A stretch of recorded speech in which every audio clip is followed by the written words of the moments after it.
Good evening to all of you, my friends. I'm so delighted and honored to be with you tonight. Along with me is Miss Natasha Pierre, Executive Director of NAMI, and NAMI stands for NAMI stands for the National Alliance on Mental Illness, and we're for all of Hillsborough County. All right. So now we've been talking about this. I'm excited. I'm amazed about what's about to happen tonight as well as for the weeks to come. For those of you, first of all, that are watching on social media, whether it is Facebook or YouTube, would you start sharing this video? A lot of times we're not necessarily getting into a biblical exposition tonight. We're just going to have some thoughtful conversation about something that affects all of us, right? No matter where you live, no matter your educational background, no matter your financial pedigree, no matter the different status that you have in life, there is one thing that unites all of us is that at some point or another, we will all be affected by grief, bereavement. And I know generally in the African American community, the Black and Brown community, we don't like talking about certain issues. And I'm going to sit this way so you guys can kind of see both of us. We don't like talking about certain things. Um, that counseling has become taboo. I don't know what to do. I don't know what to say. I don't know who to talk to. We've just been told that we keep our feelings to ourselves and we really don't allow it to express or come out. And we really have to dispel that notion because people are hurting. And one of the things and the ways in which people are hurting is because they're dealing with sadness from the loss of someone in their life. And so tonight we want to frame that conversation. I'm going to tee it off and allow Miss Pierre to talk, but I wanted to share that because in person we're having this small group at our Tampa location, but it's also virtual. And then there are some things that we can't get into virtually because of persons want confidentiality and they want to make sure that they can share without others listening to them. But that's the one thing that connects all of us is grief and bereavement. We've all experienced it. I know I have. My mother passed away 8 years ago, and there's not a day that does not go by in which I do not think of my mother. My mother was the heartbeat of my life. She was the essence to everything beyond my relationship with the Lord. And it's also difficult when you deal with grief and it was not planned, if you will. Absolutely. My mother, it wasn't a long-term sickness to where the doctor said she has 5 months to live. Mm-hmm. It is like you and I are talking, and then the next morning, my family from Jacksonville calls me and say, get to Jacksonville. They're saying mom is not going to make it. How do we deal with that? And these are the conversations that we're not talking about. And so tonight we want to begin that framework. How do I heal?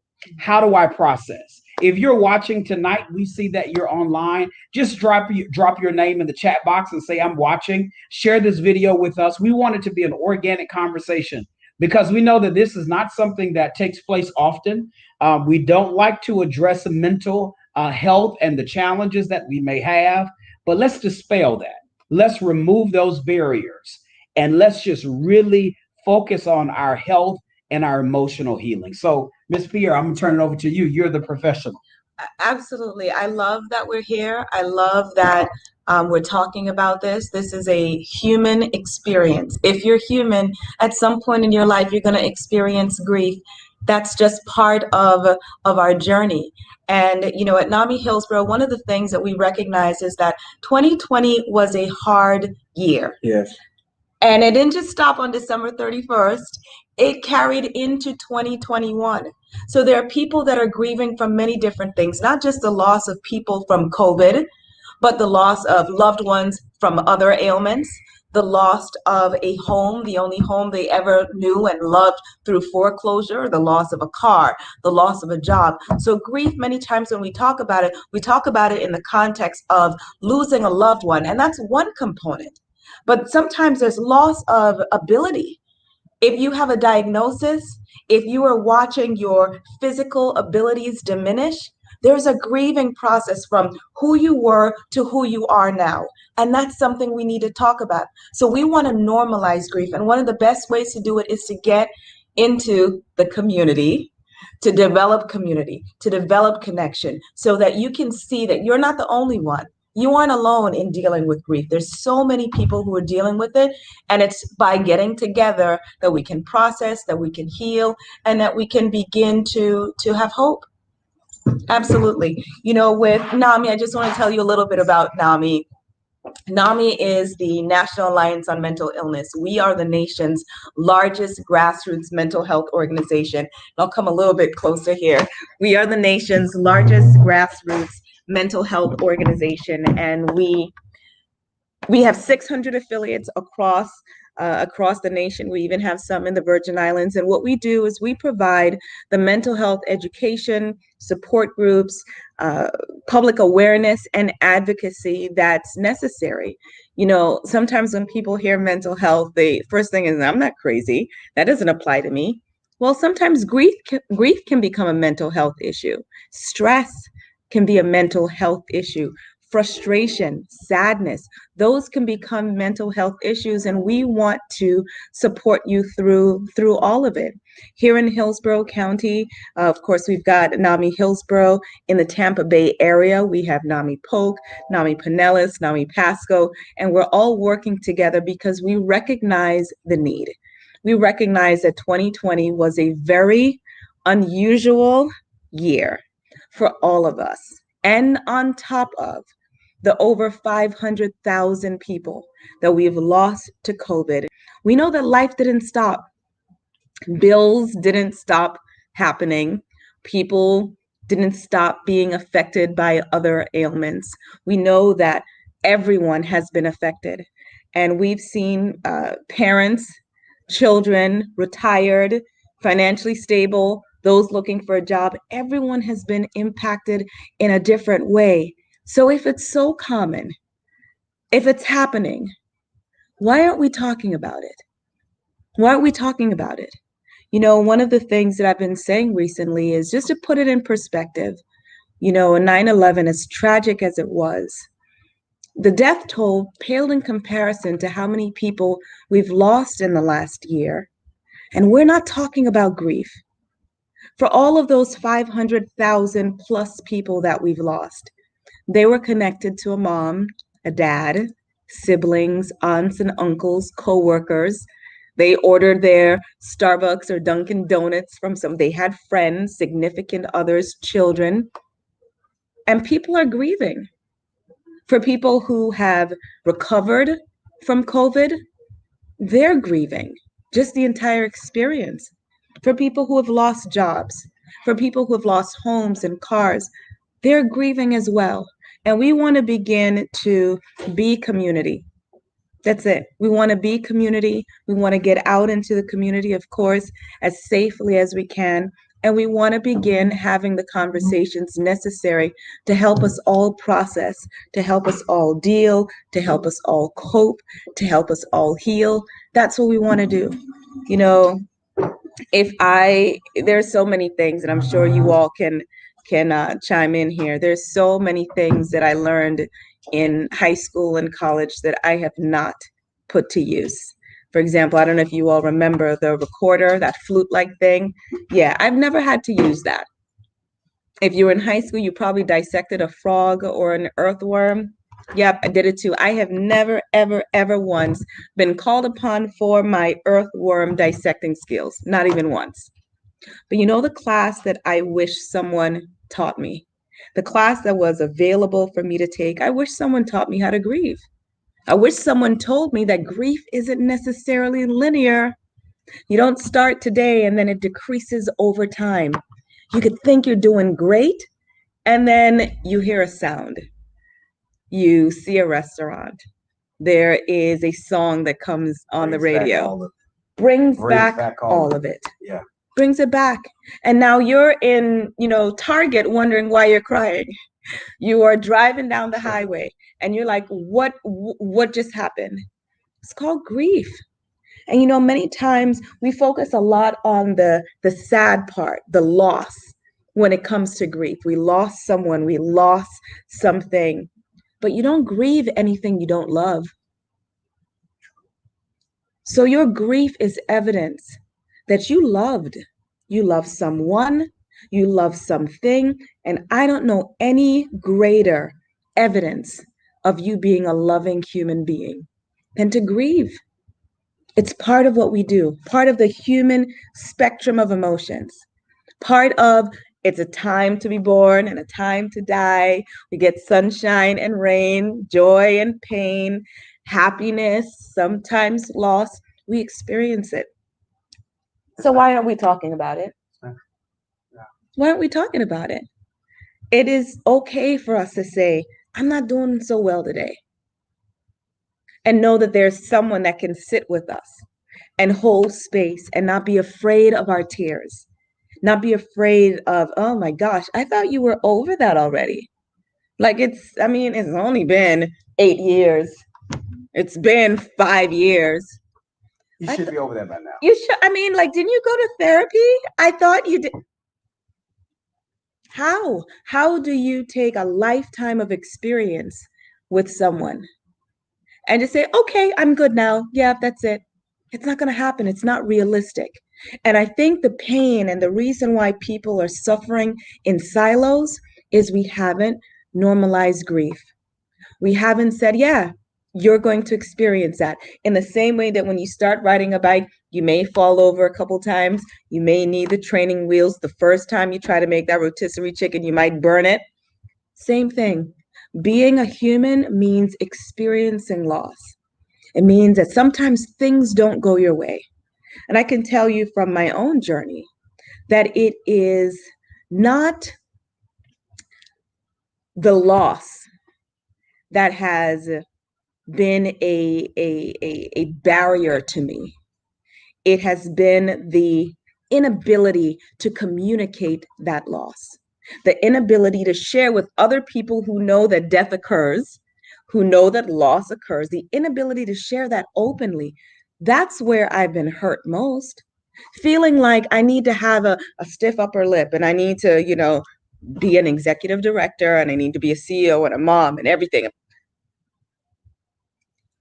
All of those hats and titles that we wear, that's forced upon us, that sometimes we put on willingly, feeling like I can't be that and grieve at the same time.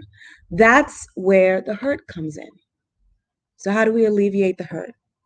We begin to take the power from the silence. We end the silence. We end the shame. We normalize grief. We say it's okay to cry. We don't quickly hand you a tissue. We say, we're here for you. And we're sitting with you. And we're going to process with you. And you tell your stories, not only the story of the loss, but tell us the good times. Tell us the memories that you have as you painted your accent wall in your dream home. Tell us why you picked that car that was ultimately repossessed, but you'll get another one. Let's talk about all of the things that we have been sitting with that has been causing us pain. And it's our silence that's fueling the pain. Natasha, not to cut you off. Absolutely. What about the memories that you did not create and you feel as if they were taken away prematurely? I'm thinking about, we have someone that has joined us, and Maria and her daughter, they're experiencing a new form of grief and bereavement. She had a grandson on the way, and he didn't make it. Mom's first child. Was that your first grand? Yes. First grand. And the beginning of this year, I performed the service. And I was thinking about that as you were talking about, and I asked Maria, because we are virtual, you only share what you feel comfortable sharing. But now we're building community, we're building family. Can everyone hear me? I hope everyone can hear me. So I'm gonna speak a little louder. You're in the process of dealing with the situation, hurt, pain, for memories that you are not allowed to create. The question of why us? Why didn't we get a chance to experience this life? And so when it's a first for everyone, first child for mom, first grand for grandma, and it's been taken away like that. Would you like to share a little bit about that? About how do you feel when you're not able to create a memory and you're dealing with the thoughts of what it could have been? It's very hard because you don't want to question God and why, but it's hard not to question, like, why, I didn't How about you come a little closer and just pull that chair right there? I want to make sure that people can hear us. That chair in the middle. Yeah. There you go. Just want to make sure that people can hear. It's just not being able to see, in my side, like my grandson grow up and, like it's just very hard to understand why. And then for my daughter too, because she has like her cousins and, they have babies at the same time and stuff like that. So it's very hard to understand that and accept it. And I think part of the anger and the hurt that many people have is that we feel some guilt about wanting to ask God, why? Yeah. Why me? Why now? Why here? Why like this? And we feel like that's too strong of a question to ask. I have found relief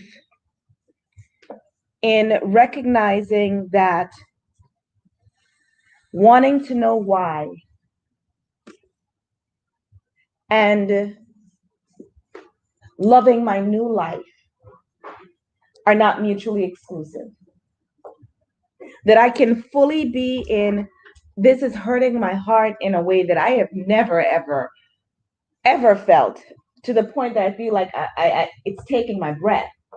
And I trust God to be able to love this new life too. When people lose hope, hope is what wakes us up. Hope is what says, you know what, I'm going to go through the next day. It's the thought of maybe, just maybe, I believe God can do another thing.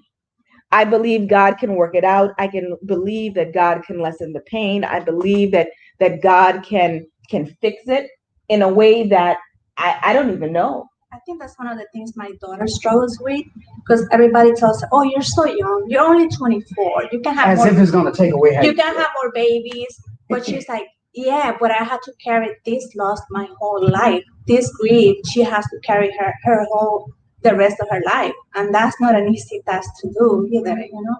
I think you bring up a great point about the language that we use when we're trying to support. Telling a young girl, you're young, you could have another baby. Or, there's always adoption. Or try another round of IVF. Or there's more houses. You can get another car. There's another job for you anyway. God wanted his angel. All of those things minimize the experience. They minimize the hurt. And I think that some people are well-intentioned when they say those things. But what they do is they minimize where you are.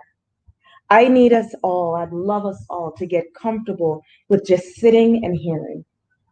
I hear you as a human.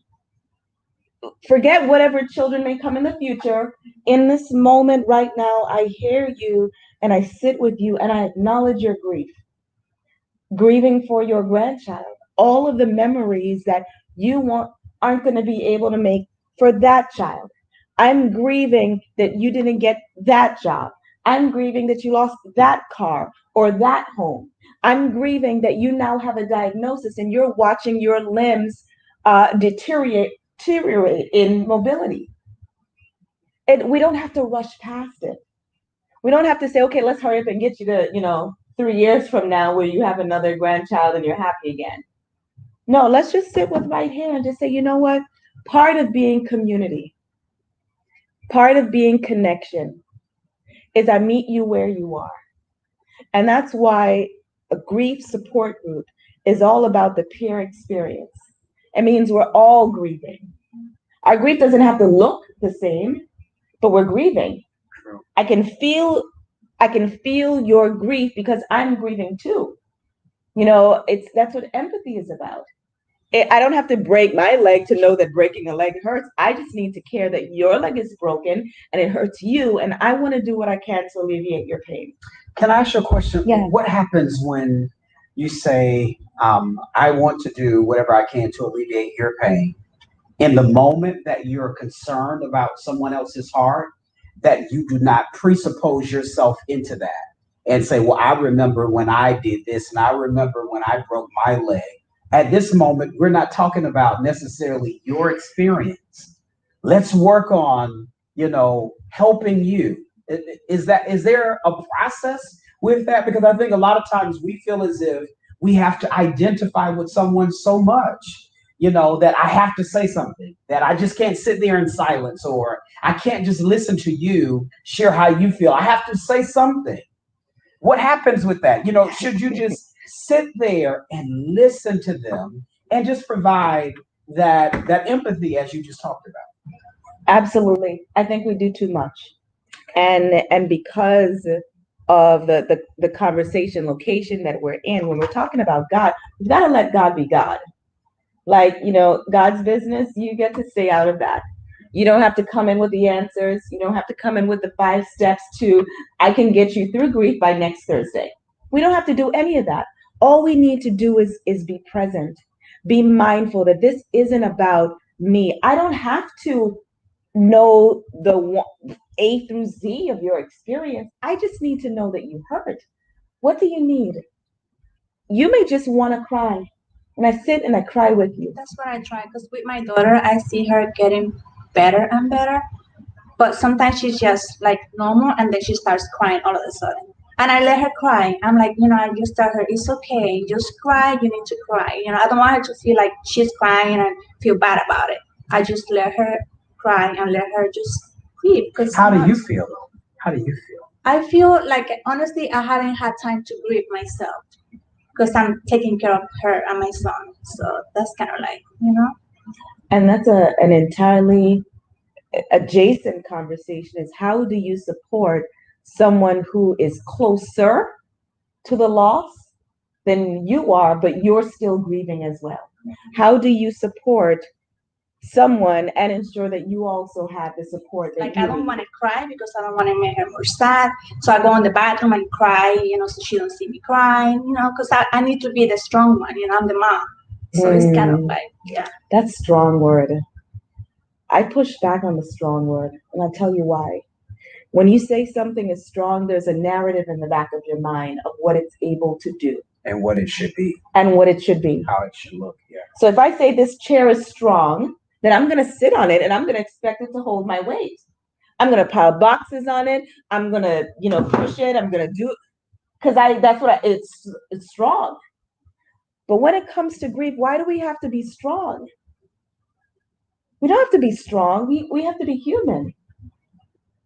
I would say that there might be no greater bonding moment than to cry with your daughter, than to let her know that you feel her, that you're not rushing her through this process. You're not, her tears aren't inconvenient to you, that you talking about your grandmother that you lost for the 50th time. Oh my God. Okay. Yes. You loved her and she used to record MTV for you or whatever.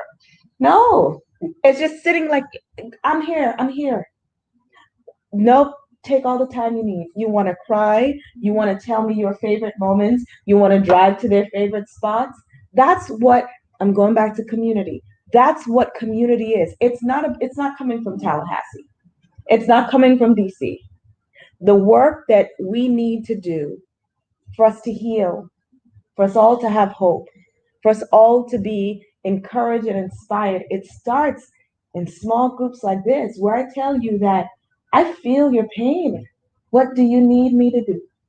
You just want me to sit? You want me to send you some DoorDash delivery? You want me to walk your dog? You want me to send you a text message every day? But here's the thing, and Bishop Designate, I'll let you chime in on this. When you are connected to God, you are sensitive to the needs of others.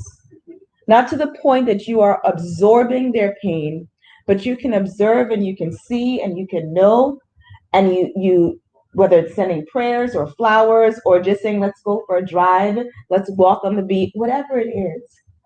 It means that I care about the we, not just the me. Because if I've got something to do, let me give you a tissue quickly because it's making me uncomfortable. But if I'm saying I'm here for you, I'm fully vested in you. How much time would you? I'm here. I don't have a time limit on it. I'm not hoping that, like, oh my gosh, didn't you deal with this in March?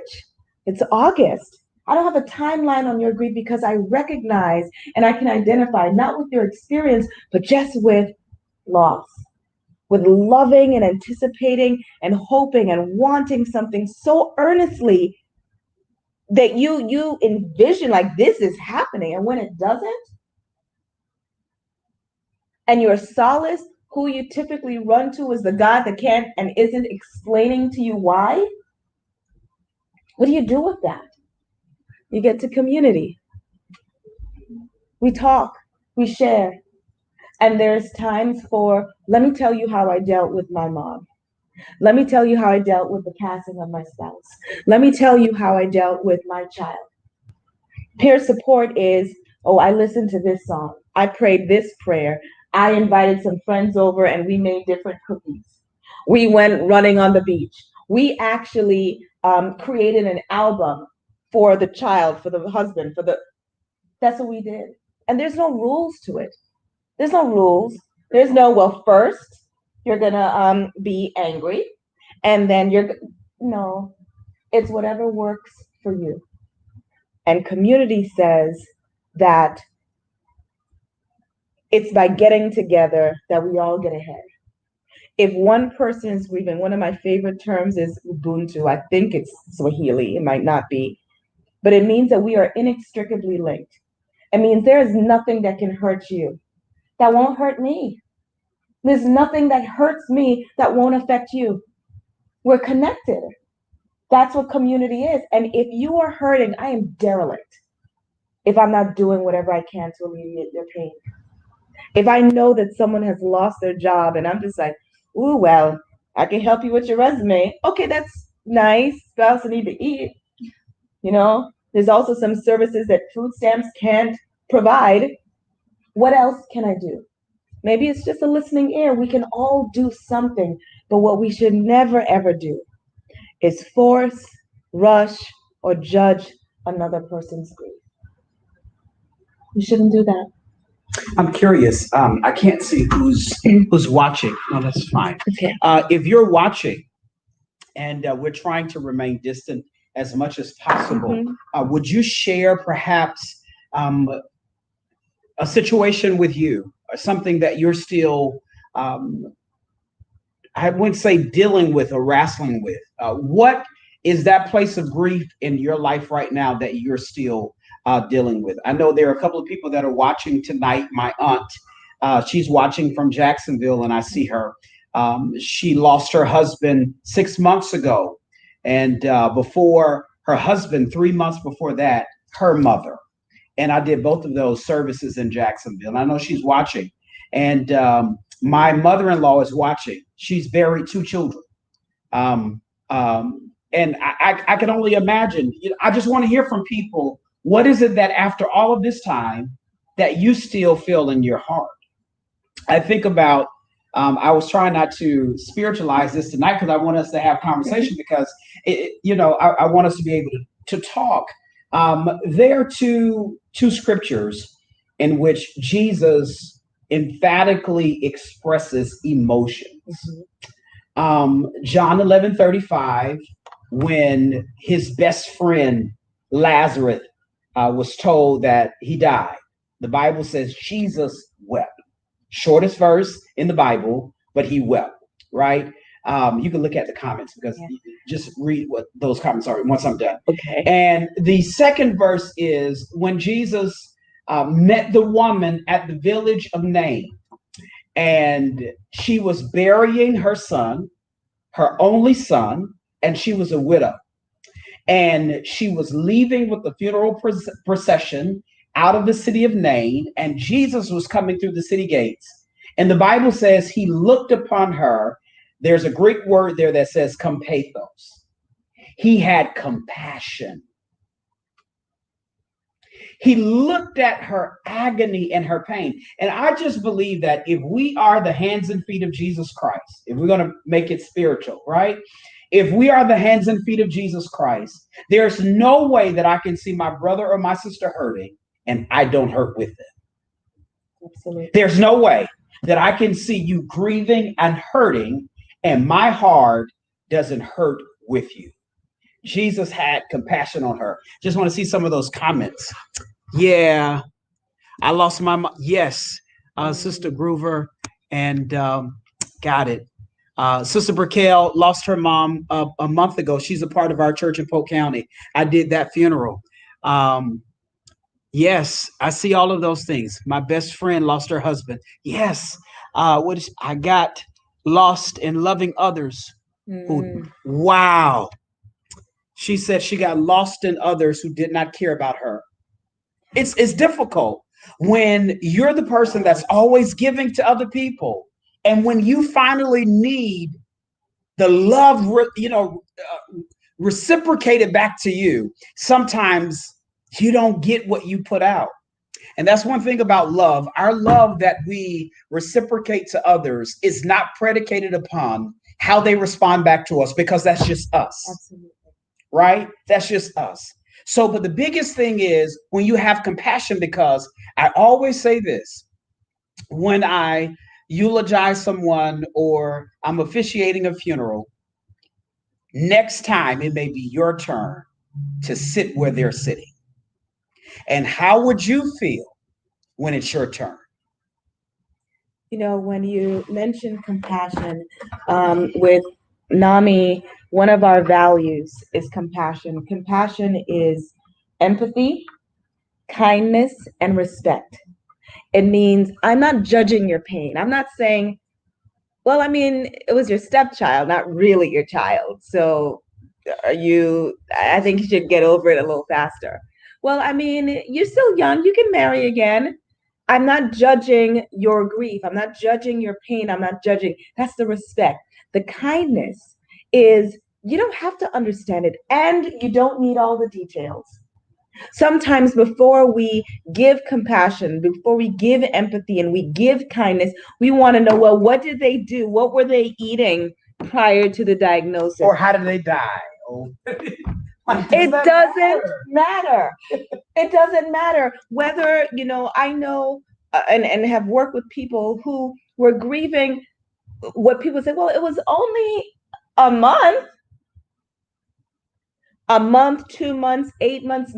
It doesn't matter. That's where the compassion comes in. We're not judging your pain. We're not judging the circumstances of your grief. That's not what compassionate human beings do. That's not what loving humans do. That's not the way that we build community. Community is we focus on the we, not just the me. I don't have to understand. I don't have to know why you hurt. To this day, November 6th, 2019, one of the greatest influences in my life. I was having a conversation with him at 10:30. I went to an event, called him at 1:30 to tell him, hey, I'm going to be on the news, on Sunday. This is awesome. The phone went dead. Very long story short, he died on the phone with me. Who is this? 3 hours later. This is Staff Sergeant Elijah Washington. 3 hours later, wow. Sudden, wow. No signs. We were just having a conversation 3 hours prior to this day. I'm like, and the next day, I was doing events. I spoke about him on the news. I was doing everything that I had to do. To this day, every time I see a Marine Corps emblem, like I get that. Now it's transitioning. Some days it's the grief, the tears, everything comes. Other days it's I got you. Okay, that's a sign. All right, let me slow down or let me reset my mind, and I can have a laugh. I can have a chuckle. But it's a process. It was a process for me to move from, are you serious, God? The shock. Yeah. Like, are you serious? Like now to, I don't have to understand. For me, for Natasha, I don't have to understand everything. I'm okay. Bible, our thoughts are not as high as God's thoughts. Our ways are not as high as God's ways. And I get that, and I'm okay with that, and I can rest there. And that doesn't mean that in the next hour or the next day, I'm just like, but God, why then though? Why them? I can give you a list of other people, if we're being honest. I can give you a list of others, but it's the process, it's the journey that, you know what, as long as I have breath, as long as I have life, I trust God. I trust God to walk me through it. I trust God to deepen my understanding, not only of the incidents and the events, but deepen my understanding of the peace that surpasses understanding. That means it doesn't have to make sense. It means that with all of the information that you have, when you look at it with your mind, it does not make sense, but you can still have peace that surpasses the information that you were given. That's not a human thing. That's not something you tap into as a mere mortal. Because from November 6th, 2019 until today, I've lost 8 people. Not 8 people like, oh, they made my coffee or, they washed my car. No, 8 people close to me. And there's a saying that I read on the internet that said, I sat with my grief, or I sat with my anger long enough to know that it was grief. Because how does grief show up? Being short-tempered, being irritable, being impatient because no one was there for me when I'm always sending the cakes and the flowers. And when I was grieving, everyone wanted to rush me. So grief shows up as anger, as impatient, as no mercy. Since no one was there for me, I'm just going to be cold. How does grief look? It looks like tears sometimes. Sometimes grief looks like isolation. I don't want to talk to anyone because I can't trust you with my pain. Because the last time I brought this up, you rolled your eyes and you stopped it in the middle, but I saw it. And so I can't trust you, so I'm not opening up to you.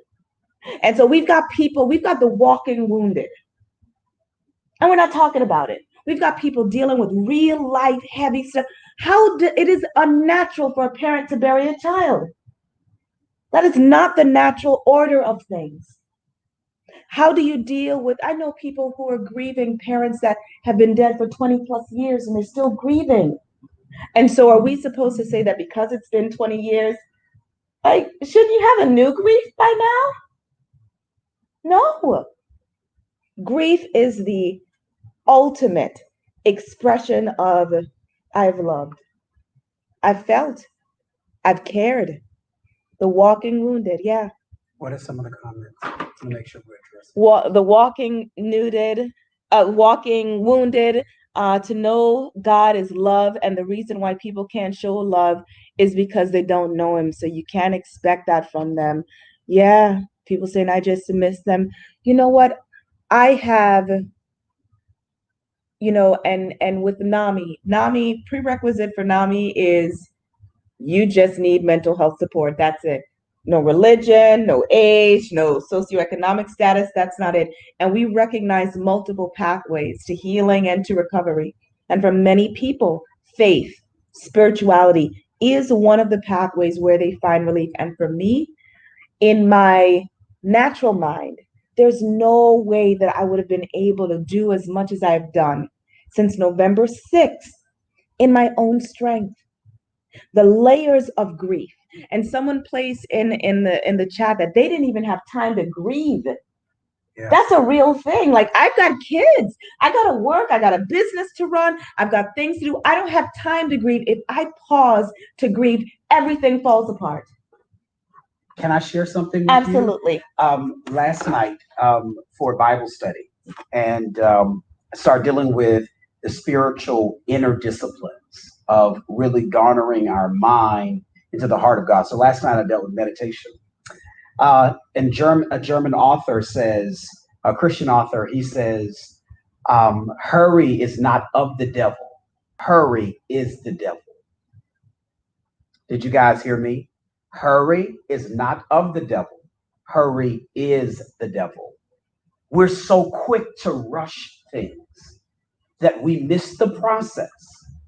Our mind has been conditioned because we have microwaves and we have fast cars and we have ATMs and we have online shopping and we can text, and we're looking for everything to come back with immediacy, to move quickly, and we don't stop to really process how we really feel. I applaud you for coming tonight. Thank you. I applaud you for coming tonight. Thank you for having me. Yes, and for those of you that are watching, we applaud you for watching tonight, because this is the first step, because you stop hurrying to say, I need this. What was the last comment? The last two Says, comments. grieving is too painful. I don't want to grieve for years. So how do you successfully grieve? I think that's a question. Now, I'm not the clinician here. My PhD is not in psychology. So I'm not a mental health therapist. I just come from a spiritual clinician background. I'll leave that up to you. So how do you grieve successfully? There is no right answer on how you grieve. There is no term limits on how you grieve. And because we want grief to end quickly, it's because we don't know how to deal with it. That's right. It hurts. Who wants to stay hurt? So what I have to do is I have to flip the grief that I have and turn it into moments of triumph, to know that I may feel this way. Someone else is feeling that way. Let me support them as they're supporting me. And then I also flip that by thinking of positive things from that moment. I think as we grow in the love of God, we don't question him, but we more or less ask the question, what am I to learn from this? Is there patience? Is there understanding? Are you giving me wisdom? But I must put into my mind, I cannot rush the process of something that I have no control of. Yeah. I do not have control of this, but I do have control of how I maintain the process. I think it begins with honesty. Yeah, with yourself. Self-honesty. Yeah. Finding peace in your heart. Finding peace in your heart. Yeah. And honesty means that right now in this moment, I'm angry. Yeah. I'm angry because I prepared, because I was expecting, because I journaled, because I planned, because I hoped. I'm angry. I am in doubt. There's some days that I think that, Elijah's just on a top secret military mission and, he'll be back. So there's that bargaining and there's that denial that comes into it. But we can't heal what we won't hear. We can't heal what we're not honest about. And so if someone is ready to offer me the opportunity to stand beside me in my grief, but I'm like, oh no, I'm good. I'm fine. You're lying to yourself. How many times do we say that? How are you? I'm fine. I'm good. Oh yeah, everything is great. Blessed, highly favored. God is good. Okay, because it's uncomfortable. We don't want to sit with it. Hurry. We've got to get comfortable with the uncomfortable until it gets comfortable. Get comfortable being uncomfortable until it gets comfortable. When we start there, and then we've got to change the narrative. This is mental health isn't always about medication or meditation. Sometimes it's changing the narrative. It is, okay, instead of me focusing on how sudden someone died, how sudden the loss occurred, or the decline and how it hurt me, you know what? I'm going to set up a foundation in their honor. I'm going to use my pain to ensure that there's no other mother who's lost a child that feels unsupported. I'm going to connect with other twins who've lost a twin.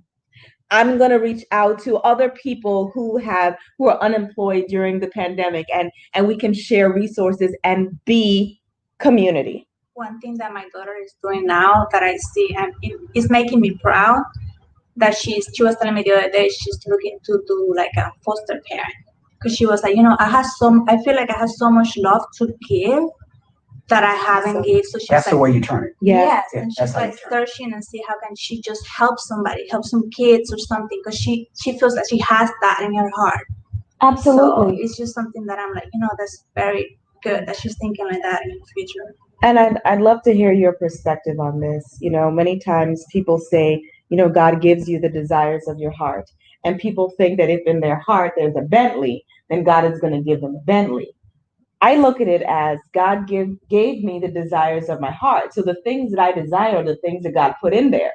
So if I desire to be a mom, and I had this conversation with someone recently, if you desire to be a mom, does it matter how your mommying happens? That's how she's thinking, yeah. You know, if you are desired to be a homeowner, whether you buy the home, you put on the down payment, it's given to you for free, you're inherited, does it matter? And so sometimes there's also a conversation to be had about how we get locked in our own pain, how we marry the pain, how we marry the grief, because somehow we think that we're honoring the memory by holding on to the hurt. That is not the case. That is not God's best for you. That is not God's best for me. Pain, the agony, and here's where sadness and grief becomes a mental health challenge. If you are grieving on day 426 with the same intensity as day one, we need to talk. We need to talk about it. We need to get your tribe around you. You need community, because at some point the process has been stunted. This one says, I lost my wife 6 months ago. In my grief, I'm tired of consoling others instead of them consoling me. They come to me for help and I end up helping them. It's debilitating for me. Yeah. That's Lawrence. Yes, Brother Swoop from Ohio. Good to see you. I'm looking else to see. Yeah. I lost my mom. Let's go to Rick's first. I lost my mom 2 years ago to a gruesome suicide and have been in depression, unable to work. Rick, this is what we need you to do. Just put your email in the chat. For all of you, please, everyone that is watching, that this is becoming very helpful for, because we want to have follow-up conversation, because there are some things we cannot discuss because of this virtual platform, and we want to make sure that we get to you. Suicide, that's something that I'm going to allow you to deal with, and your professionals and the support group. That's why it'd be so important for Rick to put in there his email address. And I don't want you to think that we're not listening to you and the others of you that are talking, but Swoop, if you allow me to say this, because I know you personally, you have to be comfortable with telling other people, I'm not okay. You're strong. You are an encourager. But at some point, you have to say and identify the feelings in you. I'm not okay. Today isn't good. I'm hurting. I need some time. I need time. Not today. No. Sometimes that's what it needs, because we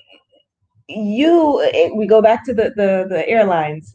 Every flight attendant tells us what? Put on our oxygen mask first. Before you secure someone else. Secure someone else. Why? Because if you're traveling with a vulnerable person, a child, a vulnerable adult, if their oxygen mask is on, but they can't walk, they can't carry you. Now we're both in a tough situation. You've got to do what is best for you. And there are no rules to grief. It's whatever you need. So if at 2:00 in the afternoon, you need to go under the covers and shut the day down, you go under the covers. If it means you're taking a day off on a Tuesday because I just need to go to the beach, or I need to go wherever, I just need some time to myself, you do that. I don't remember the stat, but there are millions and millions of PTO hours that go unused every year, because we're working, because we have to be strong, because we have to push through, because we can't let people know that we're grieving. Rick, suicide is something that NAMI is very, very focused on. There's so much around suicide. Everyone has thoughts and opinions of it. You add another layer of the spiritual component to it that many people have, the not understanding, the guilt, the shame, the hurt. There's so many layers to that. Please, please, please connect with us. I want to get you as much support and resources as we can. That hurts.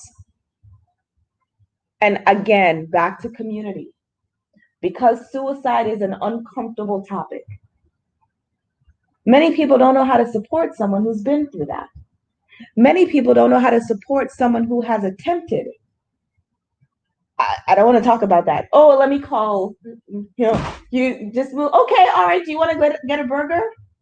No, sometimes we need to talk and we need to process through. Sometimes the journey is talking. Sometimes the journey is crying. Sometimes the journey is connecting with people who, and you say you have no real support. That's unacceptable for me. Nothing makes me happy like I lost the zest for life. That's not okay with me, Rick. And so I want you to know that I hear you, I see you, and now you're on my watch. Now I've got to make sure that you're connected with the resources that you need. Because what I hear from you is that hope is dwindling. It's like driving a car. You can have a Bentley all day, the Maserati, but guess what? It's a dud if you don't put any gas in it. And so right now your gas is diminishing. And that's where community comes in to fill your tank. It's who was it in the Bible whose arms were held up? Moses. That's where you need your community supports, your tribe, your people. And if it's not your existing friends, your existing family members, that's why support groups work. That's why tonight is so impactful. And not just tonight, we're looking to do this every week. And if not in person, at least virtually. Absolutely. And at least committed to the next 6 weeks or so. Yeah. And we have to have the conversation, and we're gonna end it up. And that's why we want to make sure that everyone places their email in the chat, because we're going to go through all of our social media feeds and look at that information, and we're going to send out information to you. And I'm saying we. Yes. I know yes. Natasha's going to send out information to everyone, and this is great because we need to sit here and we need to talk about this, and that's the problem. The absence of community has brought the absence of conversation. It's very hard because when you're grieving, it's easy to get depressed. Yes. And that's when you just stop. You gotta try to be like thinking. In my mind, I'm thinking, stay positive. There's a reason why we're still here, so we gotta keep going. Just try not to get like all sucking because we're grieving. Try to deal with it every day by day. Right. One of the things that annoyed me as I was dealing with multiple losses was, again, the way people tried to support and the things that they said. Well, God wasn't finished with you yet. So does that mean God was finished with them? Well, hey, God wanted his angel back. Isn't there enough angels in heaven?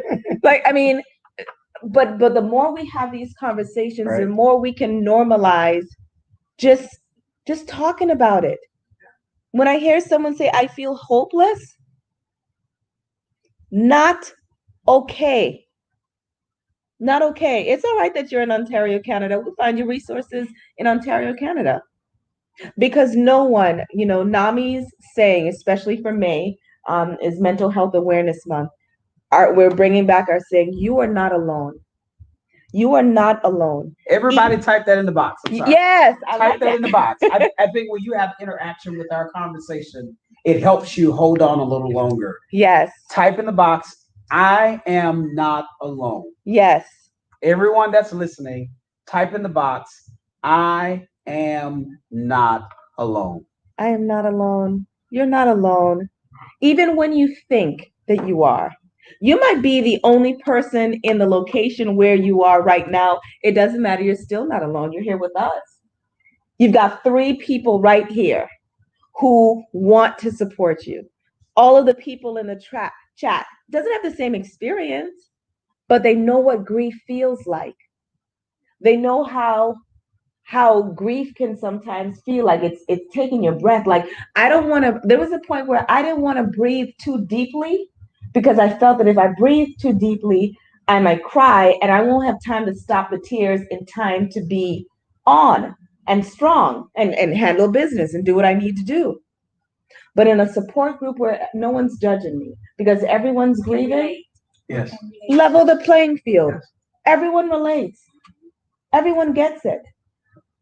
Everyone gets it. I am not alone. I am not alone. I'm gonna squeeze through just so we can end this. Amazing. You're not alone. Rick, glad that you're there. Um, Mom, I see what you're saying, and we're going to get help to them. Ms. Grover, Auntie Raquel, you're not alone. Maria, I'm Natasha. We're not alone. And so thank you tonight for, oh, that's amazing. I'm here if you need me. Keep the conversation going. Befriend someone on social media. You know, use social media for a positive tool instead of something very negative. You know, start reaching out to people and letting them know that I need someone that I can identify with that can help me in this process. And so we're going to do this next week, right? Yes. Same time. And we're going to come back to you. And hopefully more persons will be a part of the conversation. We're going to get your information, your email information to add you to our system so you'll receive our updates about when we do these particular processes. And so we're so grateful tonight. All right. Thank you, Rick. I'm glad you got it. You're not alone. I hope Lawrence Swoop is still on there. I'm going to call you. A couple of you, I'm going to call you that I have your information just so you'll know you're not alone and I'm here with you. All right. Raquel, Auntie, Grover, Rick, you're not alone. We have your email address and we'll be contacting you within the next 24 hours. Everybody have an amazing night and we love you with the love of God. Thank you.